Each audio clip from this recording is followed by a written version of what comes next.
ici. Et donc ce soir, je ne suis pas là pour faire des révélations. On ne va pas aller de révélation en révélation. Je pense que ce qui s'est passé est très grave. C'est vraiment grave. Qu'est-ce qui s'est passé? On va resituer les choses. Charles Blé Goudé a parlé. Il a dit 4 faits. Il a été précis. Il a dit des faits, des noms, des lieux. C'est cela.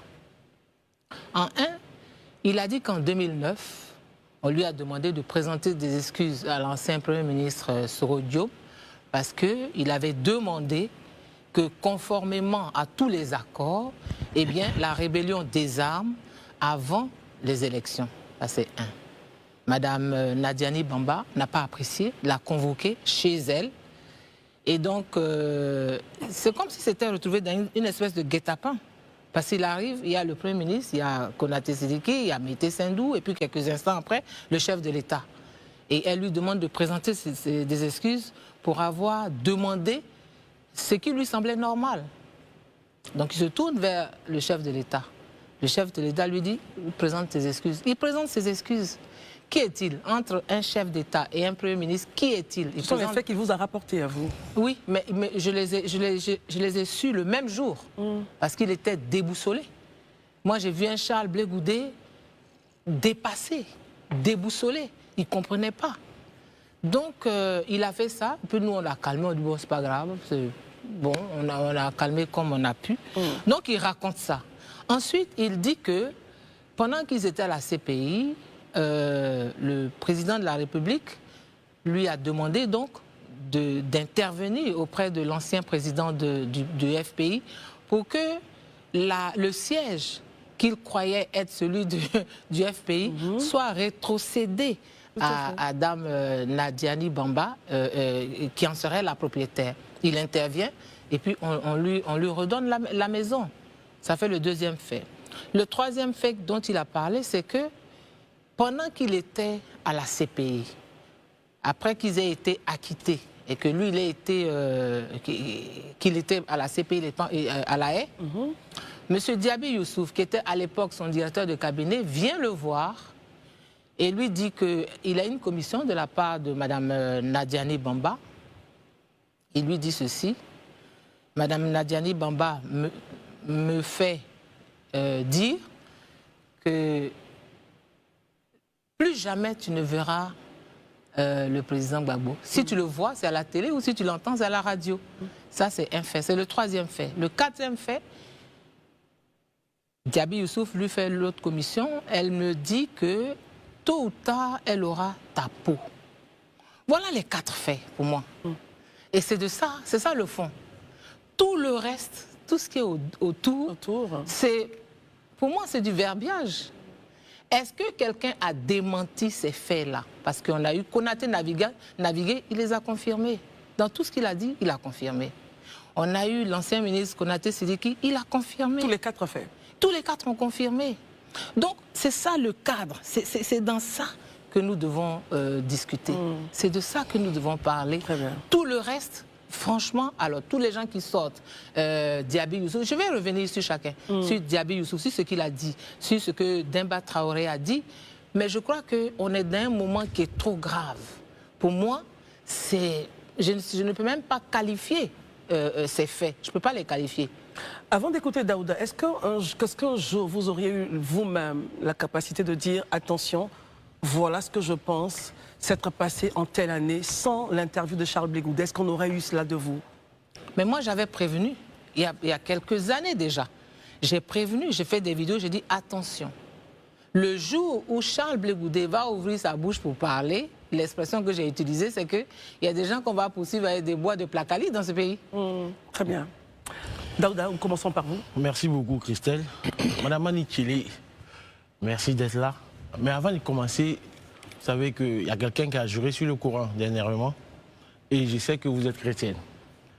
Et la Bible dit comme ça, dans Jean 8, verset 32. Waouh! Vous connaîtrez la vérité. Et la vérité vous affranchira. Donc je pense que si l'envie vous vient de jurer, je vous ai apporté une Bible. D'accord. Si vous avez envie de jurer, en tout cas, la Bible elle est là. D'accord. C'est pas un Louis II, mais c'est une Bible. Oui, c'est voilà. une Bible. Voilà. Donc je pense que vous allez dire la vérité. Oui. Ok.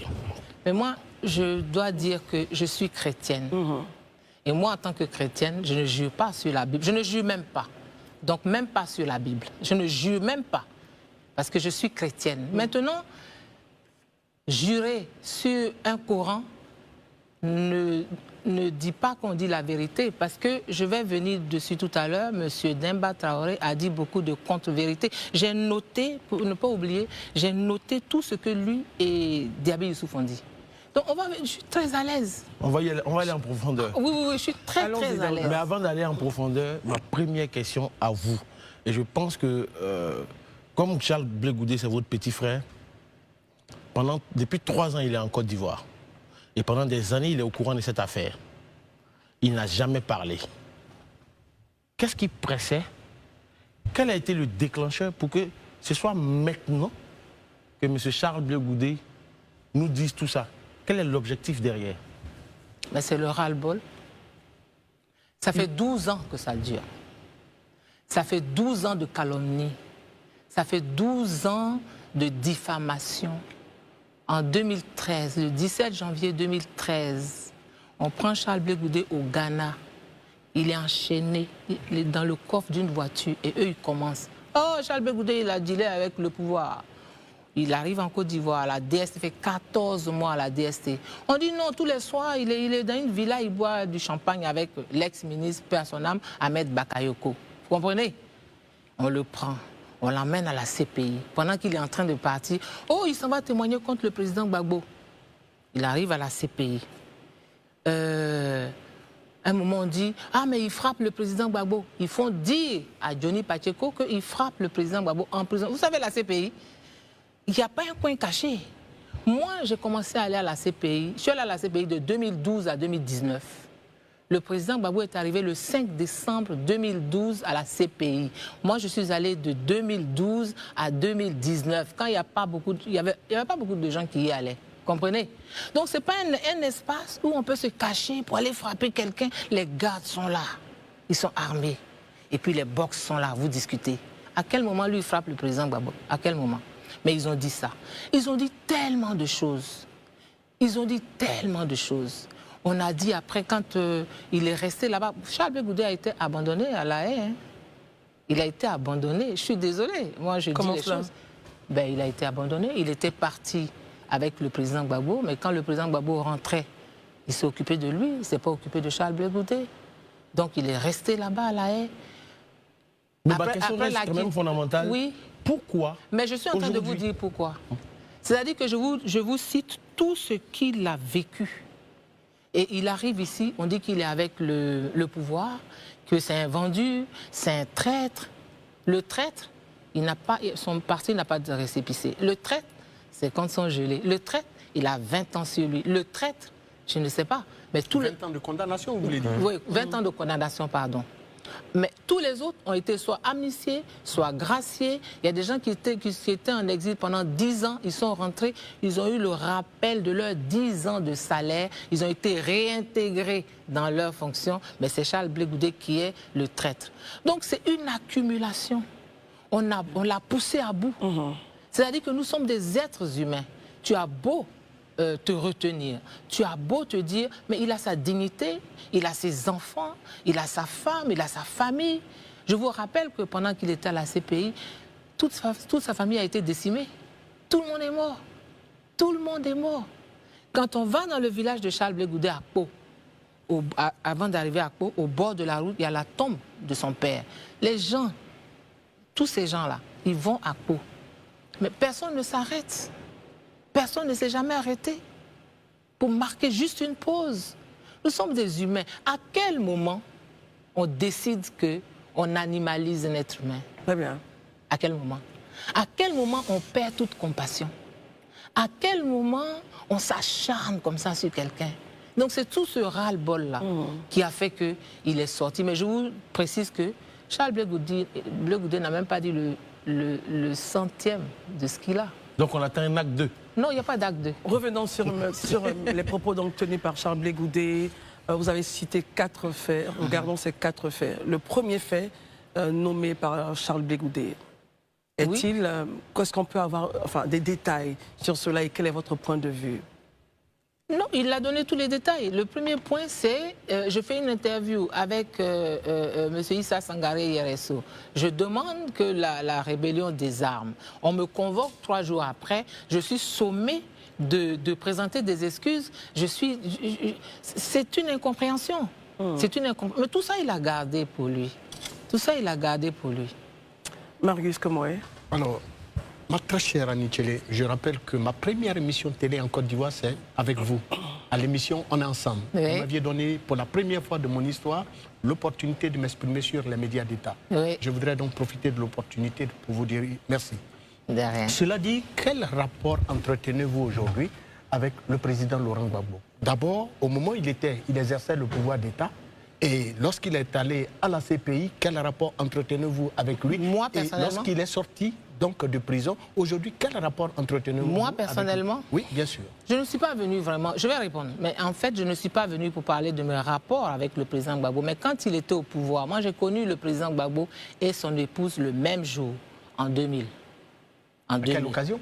À l'occasion d'une croisade de prière. Vous parlez de Mme Simone et Yves Gbagbo? Oui, son épouse, oui, docteur Simone Yves Gbagbo. À l'occasion d'une croisade de prière. Très bien. C'est là où on s'est connus. Et moi, quelques jours après, quelqu'un est venu me dire « Ah, le président Gbagbo veut te voir ». Je suis allée à la résidence. C'est comme ça que je les ai connus tous les deux le même jour. Donc, je suis une artiste. Moi, j'avais ma boîte de production. Je faisais ce que j'avais à faire, mon travail.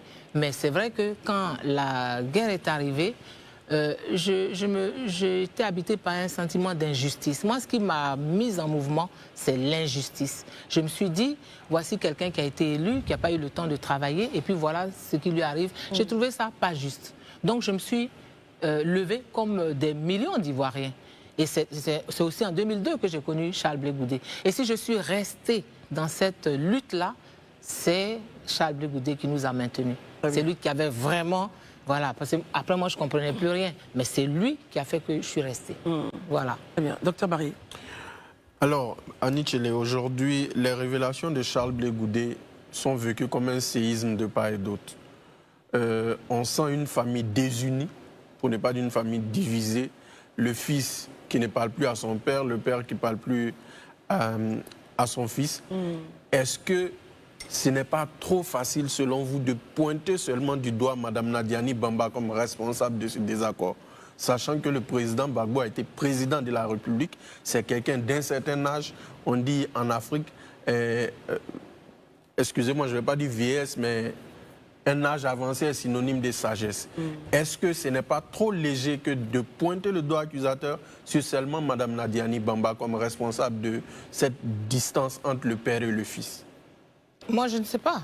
On ne parle pas de, je parle pas de distance, on parle de faits. Moi, je reste sur les faits. Je n'interprète pas. Charles Blé Goudé dit, en 2009, Mme Nadi Bamba m'a convoqué. Ça, c'est un fait. Charles Blé Goudé dit, on m'a dit d'intervenir auprès de M. Afin-Guessan pour lui rétrocéder une villa, le siège du FPI qui serait sa propriété. C'est un fait. Charles Blé Goudé dit, Diaby Youssouf est venu me trouver et il m'a dit, Nadi Bamba dit que tu ne verras plus le président Gbagbo, sauf à la télé, où tu l'entendras à la radio. C'est un fait. Mais justement, M. Diaby Youssouf a démenti ça sur un média. Mais je vais y revenir. Si vous êtes d'accord, allez-y, allez-y. M. Diaby Youssouf. Allez-y. M. Diaby Youssouf, nous le connaissons. Je suis désolée de le dire comme ça, mais nous le connaissons. Ça veut dire quoi? Non, nous le connaissons comme quelqu'un qui n'est pas fiable. Quelqu'un qui est... Oui, oui, non, je le dis et il sait, je le dis tranquillement, sans Il n'est gants, pas il n'y a pas fiable. de problème. Comment il Je vais vous expliquer. M. Diaby Youssouf est quelqu'un qui ne fonctionne qu'avec... Oh, le mot va être fort. Allez-y. Le mot va être fort. M. Diaby Youssouf est un opportuniste. Et je vais vous dire pourquoi. Allez-y. Il dit, par exemple, que lui, il allait en prison. Il rentrait dans la prison de la CPI, ce que j'ai écouté. Et puis lui, de son téléphone, il appelait le ministre Touré Mamadou pour parler à Blé Goudé et donc il recevait de l'argent. Ça, c'est comme s'il n'est jamais allé à la CPI. À la CPI, même une feuille ne rentre pas. Ouais. Quand vous arrivez, vous avez un box à l'entrée, vous mettez tout, vous entrez comme ça, même votre manteau. Et puis on vous fouille, les ceintures, tout ça. Puis donc, il n'est pas possible d'entrer à la CPI avec un téléphone. Mais comment lui, c'est vrai, comment Charles Blé Goudé parle au ministre Mamadou Touré, ça je vais vous expliquer. Diaby Youssouf, c'est un opportuniste, je le répète. Donc le ministre Mamadou Touré est à Paris. Et Diaby Youssouf fait mains et pieds pour le rencontrer. Moi je parle, il y a des témoins, le ministre Touré Mamadou, il est vivant. Donc, Diaby Youssouf fait mains et pieds pour le rencontrer. Et quand il le rencontre, quand il a fini de régler, lui, ce qu'il avait à régler, on est en 2018. Touré Mamadou et Charles Blé Goudé ne se connaissent pas. Ils ne se sont jamais parlé. C'est lui qui lui dit « Ah, je vais appeler mon patron Blé Goudé et puis tu vas lui parler. C'est comme ça qu'il appelle Blé Goudé. Et c'est la première conversation entre Blé Goudé et le ministre. Est-ce que Blé Goudé avait un téléphone là-bas? Oui, comment ça se passe justement? Oui. Il y a un fixe? Oui, on pouvait appeler. Il y a des heures où on peut appeler. Les gars disent à tel moment, voilà, tu as droit au téléphone, tu peux appeler. Donc c'est là où il appelle et il se parle. Mais il est dehors, il est à Paris. Il n'est pas dans la prison. Il est à Paris avec M. Touré Mamadou, d'accord? Donc la question qu'il faut se poser, c'est en 2018 que Charles Blé Goudé parle pour la première fois au ministre Touré Mamadou à partir du téléphone de Diaby Youssouf. Est-ce qu'on sait ce qu'ils se sont dit, par exemple? Non, ils se sont salués. Voilà, c'est chers frères, voilà, ils se sont salués. Mais lui qui dit... En fait, il veut faire passer ça comme si Charles Blé Goudé avait une relation particulière. Non, c'est lui qui avait la relation particulière. C'est lui qui manigance. C'est lui qui cherche des choses. Et deuxième fait, Monsieur Diaby Youssouf a appelé Joël Poté du COGEP parce qu'il voulait épouser sa deuxième femme, s'il est polygame. Mais il voulait soutirer de l'argent au DG du Fer de l'époque. Donc il dit à Joël Poté, ah, va chez mon grand frère, oh, j'ai un paquet il a un paquet pour moi. Donc Joël Poté se rend là-bas. Et le DG du Fer de l'époque lui dit, ah oui, voici 2 millions pour votre manifestation et tout. Il dit, manifestation, on n'a pas de manifestation. Tiens, mais Diaby, il dit, non, on n'a pas de manifestation. Donc il appelle Diaby Youssouf, mais on n'a pas de... Tu m'as dit de venir prendre un paquet pour toi, mais il n'y a pas de manifestation. Il dit, oh, il faut faire, c'est comme ça. Donc c'est un être comme ça. Il n'est pas crédible. C'est un opportuniste. Donc nous, c'est pour ça que Charles Blé Goudé s'en est séparé.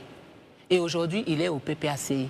Donc ce qu'il a dit, la commission qu'il a faite, il ne l'a pas faite qu'à Charles Blé Goudé, il l'a raconté à tout le COGEP. Il y a des témoins. Qui, par exemple? À Tagro, il est venu avec Eugène Tagro. Ça s'est passé à l'hôtel NH Atlantic Hotel à La Haye. Donc il est venu avec quelqu'un, il est venu de Auxerre où il habitait. Tagro l'a pris, il est venu chez Tagro à Créteil. Et puis ils ont fait le voyage. Donc pendant tout le temps, il était au téléphone avec Nadi Bamba.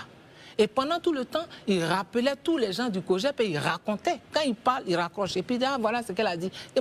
Donc, c'est un personnage comme ça. C'est un vil personnage que nous ne considérons pas. Sa parole n'a pas d'intérêt pour nous. Ça, c'est pour Diaby Youssouf. Élysée. OK.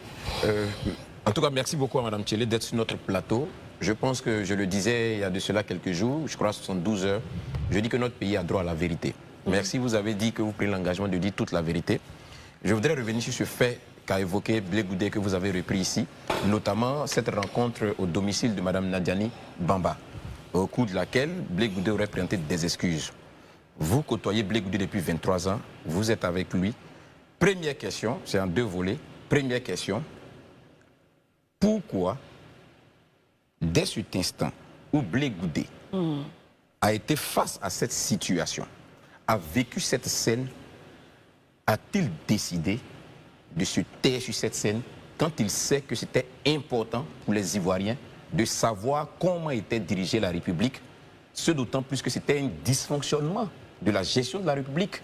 Le président de la République, on le sait, a 2 endroits qui lui sont spécifiques où il peut régler les problèmes étatiques, soit son domicile, soit le palais présidentiel.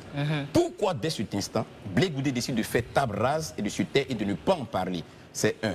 Deuxièmement, est-ce que devant les Ivoiriens, vous regardez la caméra, Blé Goudé vous a-t-il une fois soufflé ou évoqué un potentiel deal qui existerait entre son mentor Laurent Gbagbo et le leader de la rébellion de l'époque, c'est-à-dire Soro Clibafori Guillaume.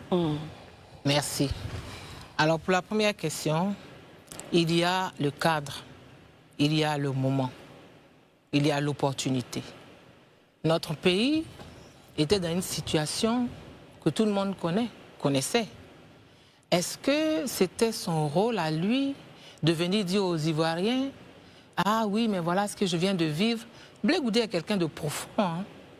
Il est quelqu'un de profond. Mais est-ce que c'était le moment de dire ça? Je dis qu'il a toujours refusé de parler. Il a fallu que... Il y a un moment, chaque être humain a sa limite. C'est ça. Ils ont poussé le bouchon trop loin. Il y a sa dignité. Sa fille est majeure aujourd'hui. Son fils est là. Sa femme est là. Donc, ce n'était pas le moment. Maintenant, lui ne m'a jamais soufflé qu'il y avait un deal entre le président Gbagbo et le premier ministre Soro Diom. Parce que Blé Goudé, non, il m'en a jamais parlé. Mais c'est quelqu'un de profond. Donc, ça veut dire qu'il sait des choses. Il sait des choses. Je vous ai déjà dit que ce qu'il a dit là, c'est le centième de ce qu'il sait. Blé Goudé, il a 100 cahiers. Chaque fois que Dieu lui fait quelque chose, il note la date, qui était là, l'heure, tout. Donc il est clair dans sa tête. Donc il ne m'a pas dit ça. Non, je ne peux pas mentir.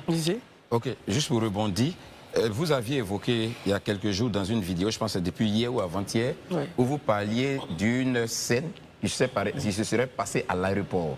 Pendant que nous étions au lendemain du déclenchement de la crise post-électorale, où Charles Blé Goudé où Mme Nadjani Bamba et M. Sidiki Konaté se rendraient au Burkina pour aller solliciter le soutien de M. Blaise Compaoré dans une situation d'opposition entre lui et M. Ouattara. Est-ce qu'il est possible que vous reveniez sur cette scène devant les Ivoiriens et ça répondait à quelle logique? Blé Goudé qui vous l'a dit, ça répondait à quelle logique? Parce qu'il a eu à échanger avec ses interlocuteurs selon vos dires. Oui, il a échangé avec eux. Je ne sais pas s'il faut revenir. Je l'ai dit et c'est vrai. Est-ce que ça a été démenti? Est-ce que ça a été démenti?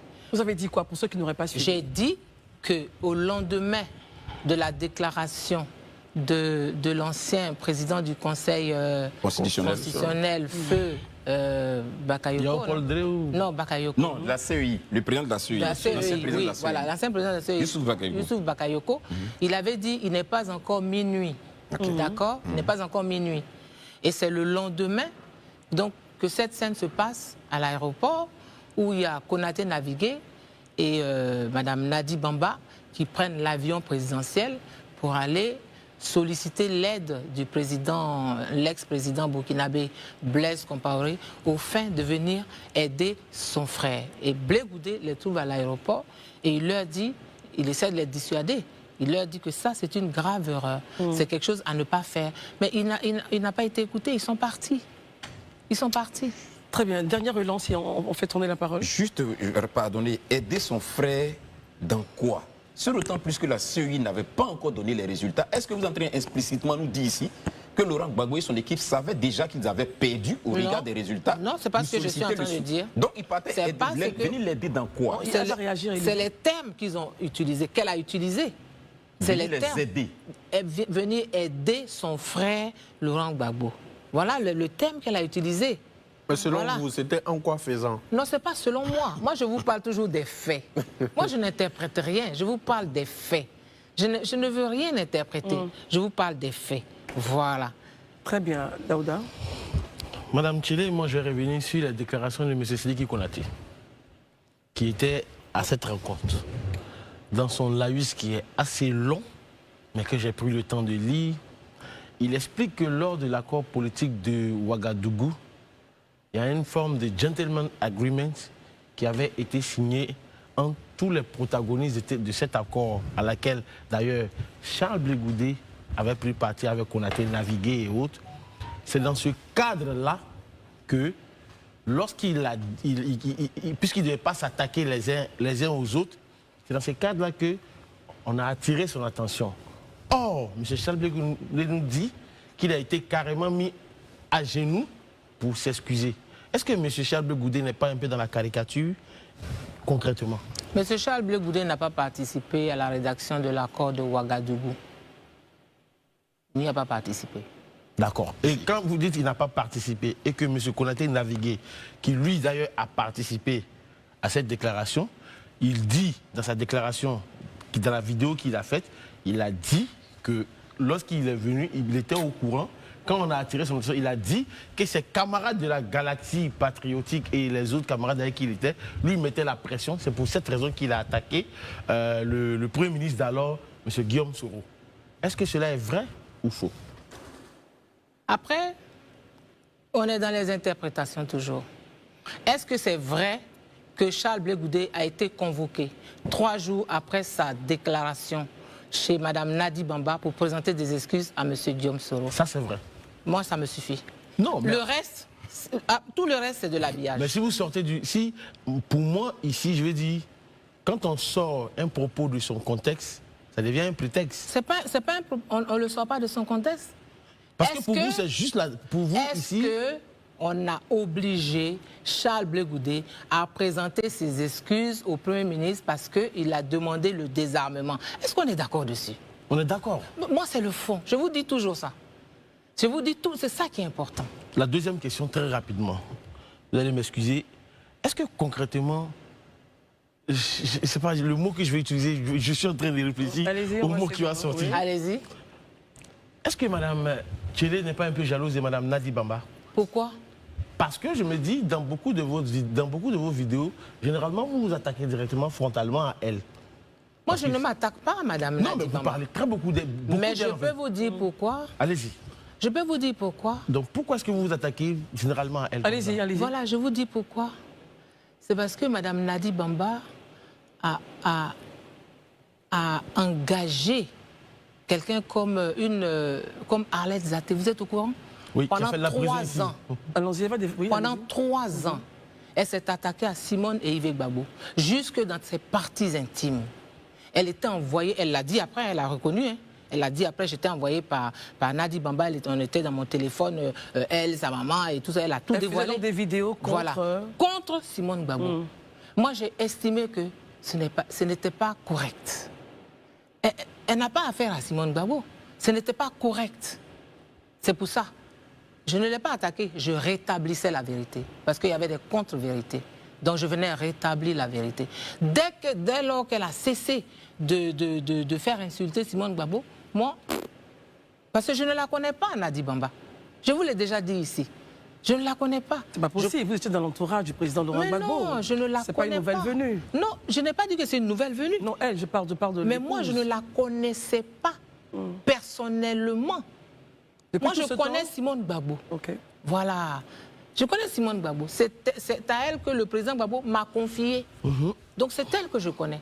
C'est elle qui est mon témoin de mariage. C'est avec elle que je prie. J'ai une relation comme ça. Entre lui et sa femme, son ex-femme, c'était une relation de foi. C'est tout. Sinon, les affaires de l'État, moi, je ne suis pas concernée par les affaires de l'État. Très bien. Oui, dernière chose. Monsieur Demba, qui était sur, je pense que c'est lui, il était sur le plateau de nos confrères hier, justement. Il est revenu sur un fait qui a aiguisé ma curiosité, en fait. Il disait à un moment donné que lorsque M. Charles Blé Goudé était transféré à La Haye, il a trouvé un Laurent Gbagbo triste.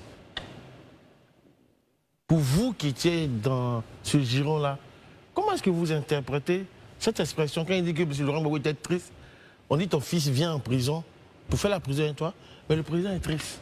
Mais comment est-ce qu'on explique cela? Mais j'ai noté tout ça, tout ce qu'il a dit. M. Demba Traoré, il a menti. Je le dis clairement, il a menti. Mais ça faisait partie du narratif qu'ils ont monté. À savoir que si Charles Blé Goudé va à la CPI, c'est pour témoigner contre le président Gbagbo. Mais à quel moment... Mais quand vous dites le on, c'est qui? Mais c'est tout le conglomérat dont Charles Blé Goudé a parlé. Ils sont nombreux. Hein. Vous savez qu'à la CPI, Charles Blé Goudé faisait donc, par exemple, à manger. Ils venaient, ils mangeaient eux tous. Et puis, ils se mettaient dans un petit salon à côté. Pendant ce temps, ils débarrassaient, ils lavaient les assiettes. Mais pendant ce temps-là, ils étaient à côté, en train de monter l'opération on va déconstruire Charles Blé Goudé. Ça a été monté dans la CPI. Depuis la CPI. Depuis la CPI. Tout ça a été monté. Donc, c'est pas vrai. À la CPI, Charles Blé Goudé a été, comment dire, il a été l'avocat du président Gbagbo. Quand il est arrivé, on a pris soin qu'il ne se voit pas pendant quelques jours, hein, pendant la première semaine, d'accord? Et la Cour est venue voir Charles Blé Goudé. Est venue voir Charles Blé Goudé, ok? L'objectif, c'était de lui faire dire que c'est le président Gbagbo qui l'a envoyé. Il leur a demandé, est-ce que je suis témoin ou je suis co-accusé? On dit, tu es témoin. Il dit, ok, donc on va se voir à la Cour. Charles Blé Goudé, à la CPI, je le dis droit dans cette caméra aux Ivoiriens, Charles Blé Goudé a sauvé le président Gbagbo à la CPI. Comment cela? Il l'a sauvé parce qu'il aurait fallu qu'il dise simplement que oui, c'est le président Gbagbo qui m'a envoyé. Il prenait 50 ans comme Charles Taylor. Mais je lui dis que Charles Blé Goudé a fait débarquer un de ses avocats parce qu'à la vérité... après son sort. Hein. Oui, Quels avocats? Son premier avocat, parce qu'on voulait lui faire dire... Oui, tout à fait. Maître Kaufmann. Voilà, Maître Kaufmann. Il a été tout débarqué. à fait. Je lui dis qu'il a été débarqué. Tout à fait. Tout à fait. Son Donc premier avocat... c'est de cet avocat-là que vous parlez? Oui. Okay. Le premier avocat, c'était Maître Kaufmann qui a dit, monsieur Charles Blé Goudé, d'ici 6 mois, vous sortez d'ici. Voilà les conditions. Il l'a renvoyé et puis il a pris des avocats, des jeunes avocats ivoiriens, Maître Ndri, Zokou, Bougnon. Donc Charles Blé Goudé, je le répète, a sauvé le président Gbagbo à la CPI. Et ça, si les gens ne le reconnaissent pas, on a un sérieux problème. Marius? Annie Tchilé, dites-moi très concrètement, vous savez que nous tous, que plusieurs cadres depuis des années évoquent la place de Nadi Bamba dans la gestion du président Laurent Gbagbo. Aujourd'hui, que pensez-vous ou que savez-vous vous-même personnellement de l'influence de cette dame dans la sphère des décisions au niveau politique du président Laurent Gbagbo? Mais je pense qu'on a pense reçu sur ce plateau le ministre Domelo, qui s'est plaint d'elle, plusieurs autres cadres et non des moindres, des militants. Et non, il a dit que le président Gbagbo a été pris en otage, hein, sans citer nommément. Il a cité Nadi Bamba dès lors qu'il a été rencontré au Laurent Gbagbo. Ah oui, lors de la rencontre, donc, très bien. Voilà. Et donc, que pensez-vous de l'influence de cette dame dans la sphère des décisions au niveau politique du président? Moi, je n'ai pas envie de parler de l'influence de Nadi Bamba. Parce que je n'avais pas affaire à Nadi Bamba. Parce que je veux faire la corrélation entre l'éloignement de Charles Blé Goudé et du président Gbagbo. Oui, mais l'éloignement, c'est elle qui l'a voulu. C'est clair, il l'a dit. C'est elle qui l'a vu. Guillaume Vergès a témoigné encore aujourd'hui même. C'est elle qui l'a voulu. Mais moi, je ne veux même pas... Avez-vous eu à l'époque ce son-là, cette information de la bouche de Charles Blé Goudé? Quelle information? Quand Diaby est allé lui raconter... Mais Diaby lui-même, il a raconté à tout le monde. Ah. Diaby, c'est pas quelqu'un qui se tait. Il a raconté à tout le monde. Donc, en tout cas, ce sont des mauvais témoins. Voilà, ils sont comme les témoins de Bensouda. Ils ont pas compris. Très bien. Docteur Barry. Annie Tchélé, revenons à Demba Traoré. Il a accusé Charles Blé Goudé d'avoir agi pour diviser le Front populaire ivoirien. Quel commentaire vous faites de ça? Oui, je pense que ça, c'est, excusez-moi, hein, c'est n'importe quoi. Charles Blé Goudé, qui n'est pas du FPI, qui divise le FPI. Charles Blé Goudé, mais le président Afin Guessan, il a fait 8 demandes d'audience. Pourquoi on ne l'a pas reçu pour régler ça? Mais non, ça n'a même pas de sens. Et Demba Traoré, il y a quelque chose qui m'a choqué aussi. Il y a beaucoup de choses qui m'ont choqué. Mais il a parlé de Feu Youambi en Genor. Ouais. Tout à fait. Il essayait de... Mais Youambi en Genor, mais ils l'ont monté contre Charles Blé Goudé pendant qu'il était en prison. Mais quand Youambi en Genor est mort dans un accident de voiture, en allant aux obsèques de son oncle, mais il n'y avait personne. Il n'y avait personne. Vous savez par qui ces obsèques ont été pris en charge? Par qui? Par le ministre Mamadou Touré. Touré Mamadou. C'est quoi Justin qui est intervenu parce qu'il travaillait au... comment s'appelle ce truc de la jeunesse là? Pôle emploi jeune. Oui. Agence emploi jeune. C'est là-bas où Youambi travaillait. Donc quoi Justin, il est vivant, le ministre Touré Mamadou est vivant, est allé pratiquement pleurer parce que son corps était... Donc c'est le... Ils ont pris la conservation jusqu'à l'enterrement. Même la nourriture que les gens ont mangée, à hauteur de 7 millions de francs. Ils ont fait ça. Annie Tchélé, nous sommes en train d'aller allègrement à la fin de notre interview. 2 points importants. Le président Laurent Gbagbo, lors d'une intervention, a bien spécifié qu'attention, la cuisine était faite par quelqu'un d'autre, un Congolais, si je ne m'abuse. C'est mon premier point. Le second point, on a comme l'impression que l'histoire étant têtue, l'histoire cherche à trouver son chemin dans le cœur des Ivoiriens. il semblerait qu'il y ait encore beaucoup de choses à savoir sur la gestion des rapports entre le pouvoir et la rébellion à l'époque. Qu'est-ce que les Ivoiriens doivent comprendre? Quelles sont les responsabilités dans la gestion des rapports pouvoir-rébellion pour qu'on puisse se faire une idée? Parce qu'au fur et à mesure, les gens parlent et chacun dit sa part de vérité. Vous terminez bientôt, revenez sur ces deux points mentionnés. Ok. Ce que je peux dire en ce qui concerne, vous avez parlé d'un Congolais qui faisait à manger au président Gbagbo, selon les propos du président. Germain Katanga. Germain Katanga, mais Germain Katanga, c'était avant que Charles Blé Goudé n'arrive. Ah, très bien. Et le président Gbagbo mangeait des chikwang et tout ça. Quand Charles Blé Goudé est venu, il a fait 3 jours de grève de la faim à la CPI pour exiger qu'il y ait des mets ivoiriens. C'est Charles Blé Goudé qui fait donc les 3 jours de grève de Oui, faim. pour exiger que la CPI mette sur sa liste de marché des mets ivoiriens. Pour que le président Gbagbo puisse bien manger. Et c'est comme ça que la CPI, tu fais 3 jours de grève, tu es un prisonnier international, ça ne va pas. Donc ils ont accédé à ce vœu-là. Mais il a fait 3 jours de grève pour ça. Donc à partir de là, c'est lui qui a fait la cuisine tout le temps. Mais je veux dire, faire la cuisine, c'est pas important, c'est normal. Il a fait la cuisine pas seulement pour le président Gbagbo, pour tous ceux qui allaient là-bas. Nous tous, on allait à 9h, à 16h45, c'était fermé. Nous tous, on sortait. C'est lui qui faisait à manger. C'est pas... Je veux dire que tout ça, c'est vraiment... je dis encore que c'est gênant, c'est choquant, c'est pas beau, c'est laid, tout ce qui se passe. Et moi, ce soir, je voulais dire ici que...